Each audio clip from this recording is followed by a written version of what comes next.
Hey guys, what's up? My name is Anthony. Welcome to another edition of B&A Sports Talk. And today I want to talk about the Giants. Now, I haven't recorded a video, my post-game video, whatever, and I was kind of depressed yesterday. I came out with a big video saying why the Giants will beat the 49ers. And in the back of my head, I'm like, the one thing that worries me, I even have it in like one of the graphics I didn't mention in the video because I was too hyped, was, I think I did, was Kyle Shanahan. He's an amazing offensive mind. And this team could, if they want to win this game, they'll win it. I just thought they wouldn't be really motivated. They just want to go home. Nick Mullins was throwing really good darts. And by the way, can he replace Jimmy Garoppolo? Is that like a thing that's going to happen? I don't know. But I don't think they can win the Super Bowl with him. That's why I don't think they're going to go with Nick Mullins. But we're going to talk about the Giants. And what are the things that we do well? I'm going to be optimistic this video. And I'm going to do a couple play breakdowns that I saw that I didn't really like. Let's start with those. So first of all, I don't want to forget about those because I forgot about those in the last couple recordings I did. But the offensive line, I think Nick Gates is awful. Some plays he's just not blocking anybody. There was a play last week where he didn't have the ball. He just looks completely lost, and I don't think it's going to get any better. He's had 200 snaps now. I don't think it's going to get much better. Put Spencer Pulley back in there. As far as the rest of the offensive line, Will Hernandez and Andrew Thomas aren't communicating well with stunts. That's not really working. And what the other defenses are doing is just having a guy that trails behind. You have Nick Gates, who ends up blocking pretty much nobody. And then you have a guy who trails on the edge and just attacks Daniel Jones. That's happened a couple times because Andrew Thomas has to take the inside guy. Andrew Thomas hasn't played that well either. He's gotten beat on the inside, outside. He's getting bull rushed. The guys going up to his chin strap. So we're like... I thought the offensive line would be top 15 this year. I'm like, potentially top 10 by the end of the year. It's 3 weeks in. Maybe the camaraderie, maybe the communication gets better. But Cam Fleming gives up pressure in one play. This team never has a good play all at once. There's always something that goes wrong. There's never like, Daniel Jones had to hold the ball a little bit more, but they both held up. Daniel Jones needs to get the ball out of his hand really quick. The problem is this year is he's getting the ball out of his hands, but he has had 4 interceptions within like 10 yards. All of his interceptions have been within 10 yards. So it's not like he's throwing deep balls and taking risks. So it's basically like a punt. He's giving up balls like pretty in bad spots, and that's really created a burdensome thing on the defense. And the defense has done really well. I think so. The defensive line. And there were 2 screenplays that they took in for 20 yards, but they were holding, they were bending, not breaking, giving up field goals. The defensive line, people are shitting on we don't have good run. We have one of the best run defenses in the league. Are you kidding me? 7 tackles for a loss, and we don't have a good run defense? And it's not like these were one-off plays either. It's not like we had 7 tackles for a loss, and the rest of the plays went for 20 yards. I mean, we're stopping them. We're stopping their run game. I know they don't have the best run-blocking offensive line, but Dexter Lawrence, Dalvin Tomlinson, we're making havoc. There are a couple plays where I'm like, Dexter Lawrence feels like he's all over the field. Even if he doesn't make the initial tackle, he's running. He's trying to make some plays. Dalvin Tomlinson sneaking, like doing some swim moves and getting past guys. Dexter Lawrence, again, using his strength, his pure strength and will to get past the defenders. I think our defensive line is playing real well right now.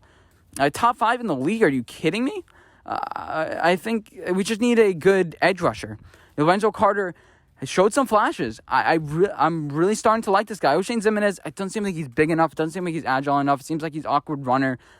I don't think he's that much of an athlete to play defensive end in the NFL. Look, Kyler Fackrell, he has like that. He always tries to do that one spin move. He has that same move that he keeps on trying to do, and defenses catch up to that. They're showing some great ability, potentially to be a great defensive end in this league. You know, obviously not Khalil Mack, but a guy that we can keep and sign to a next contract. A guy that we can actually sign, you know. So we played some mediocre defensive lines. Offensive lines. We'll see how he does when we actually play a good offensive line. I don't think that's going to be the Cowboys or the Rams, but I think that we're going to see Lorenzo Carter one of these games just break out, have 2 or 3 sacks, and really make an impact for this team. Blake Martinez, is it just because he's on the Giants that he seems really good, or is it because like he actually is really good? I don't know, because he struggled with Green Bay, and now all of a sudden he's with us, and it's just like, oh, he's the greatest linebacker. He's playing really well.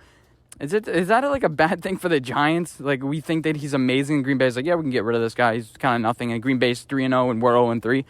I was thinking about that. I'm not too sure. I think it's a combination of a lot of things. I think Logan Ryan has good ball sense. He causes turnovers. There are a couple plays that you see like, oh, yeah, he almost knocked that ball out. You didn't really notice, but like he had his hand there. He gave up on one play. I really love that. But Logan Ryan, he's a vital asset to the team. If a quarterback gives up a play, don't be pissed off. Even Bobby Wagner is awful in coverage, like Blake Martinez. I think that our secondary, it's a work in progress. We thought we'd have Xavier McKinney. That wouldn't have solved everything. Jabril Peppers has been banged up a little bit. He's probably not 100% healthy even to begin with in the beginning of the season. He took bad angles on plays. Bradbury, he's had a couple interceptions. Cornerbacks are going to be giving up plays, by the way. There's no such thing as a true lockdown corner defense. We're not like Seattle. The cornerbacks give up plays. Sorry to break it to you. Isaac Yiadom had a great pass breakup. And when the quarterback throws it on target, the guy's going to make the catch. These guys can't cover him like glue all the time because then there'll be a penalty. You can't be right on him. And the wide receiver knows where he's running. Cornerback is a hard position, and it feels like we have a decent amount of talent there. We need to upgrade that position in the offseason. As far as our wide receivers, they need to get better pass separation. They really do. Bring in Benjamin Victor. Bring him in. Why haven't we brought in like one of the rookies that we have? They would do well. It's only been 3 weeks, but they can. I think they can do much better if you have Benjamin Victor on this team, and he brings a little bit of excitement. Him and Darius Slay on the edge. You got some size with you. Try something different. I don't think Golden Tate gets much separation. I said we should cut him by the end of this year. He's banged up, and he can't get separation. Sterling Shepard's always injured, and let's change some things up because we haven't really been doing that well on offense. I mean, if you figure we've had like 5 points in the past 2 games. I think you guys get the point. We not 5. I'm being over exaggerated right now, but our offense hasn't been good. I get it. We've been playing good defenses, and we've had long drives. We just need to convert those into touchdowns. I think Jason Garrett can do a better job scheming up creative plays, but we have 40 rushes for 76 yards. There's not much you can do if you're Daniel Jones. His QBR is 50. It's the middle of the road. And what the defenses we've had to face, and he throws 2 inaccurate passes, and all of a sudden he sucks. I get it. Jimmy Garoppolo threw that inaccurate pass in the Super Bowl, and all of a sudden he's the most inaccurate quarterback in the world. You have to take advantage of the opportunities while you have them. But we're not doing him that much favor on the offense. I think we could be generating more creative plays, and it starts with the offense. It starts with generating a run game. It starts with being able to pass protect for him. Maybe it gets better over the year, but I don't know.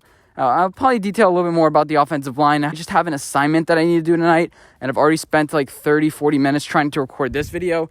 But it was 6-6 with like 2 minutes remaining in the first half. I think we're playing really well. And eventually the offense can't score. They can't really drive down the field, create longer drives. And then the defense kind of gets slowed down. And we saw it 3 weeks in a row. It's just that, Kyle Shanahan just put the pedal to the metal. This is a quick little 7-minute video. I'm going to see if I have any more notes that I want to talk about. It's a good thing that we have COVID because those boos would be hella loud right now. Maybe the third down defense would be better if we had, more fans in the stands. Maybe it would be. Maybe they would use that energy, or maybe not. I don't know. It's really hard to tell about that. And I want to apologize to Pat Shurmur because it seems like he was a better offensive coordinator than Jason Garrett. And I was the leader of that. I'm like, why did we get Jason Garrett here? I said we should have got Jay Gruden. And you see how Minshew is doing in Jacksonville. With Ben McAdoo, by the way, as well. So, hope you guys enjoy this video. Let me know what you guys think, and I'll see you guys in my next video. Bye, guys.